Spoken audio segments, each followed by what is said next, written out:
नमस्कार मंडळी, श्री स्वामी समर्थ। आपल्याकडचा पैसा वाढावा, आपली आर्थिक प्रगती व्हावी असं प्रत्येकालाच वाटतं। थोडं स्थैर्य यावं, हातामध्ये पैसा टिकावा आणि संधीही वाढत जाव्यात। वास्तुशास्त्रानुसार एक छोटासा उपाय सांगितला जातो। अगदी सोपा पण अतिशय प्रभावी असा हा उपाय आहे, त्यामुळे करून पाहायला हरकत नाही। आपल्या घराची जी पश्चिम दिशा आहे, म्हणजे जी वेस्ट साइड आहे, तर ती खूप महत्त्वाची मानली जाते। असं म्हणतात की या दिशेने आपण जी वस्तू ठेवतो त्या गोष्टीची वाढ होत जाते आणि तिचा उत्कर्ष होतो। आणि म्हणून तुम्ही एक साधी गोष्ट करू शकता। 5 रुपयांच्या नोटेची एक छोटीशी फ्रेम करून ती तुम्हाला पश्चिम दिशेला अगदी स्वच्छ आणि नीट जागी लावायची आहे।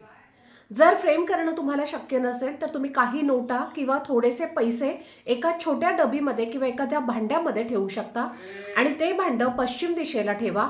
हळूहळू तुम्हाला जाणवेल की पैशांच्या बाबतीत ज्या संधी आहेत आपल्या त्या वाढत आहेत, नवीन मार्ग आपल्याला पैशाचे मिळत आहेत आणि पैसा टिकू लागत आहे।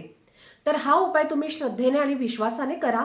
मनामध्ये सकारात्मक भावना ठेवा, म्हणजे पॉझिटिव्हिटी ठेवा आणि त्याचबरोबर आपले नियमित प्रयत्न सुद्धा करत राहा।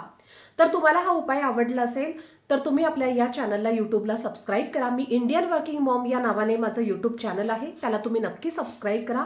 असे छान माहितीपूर्ण व्हिडिओ पाहण्यासाठी तुम्ही जर मला इंस्टाग्रामवरती पाहत असाल तर इंस्टाग्रामला पण नक्की फॉलो करा। नमस्कार, धन्यवाद।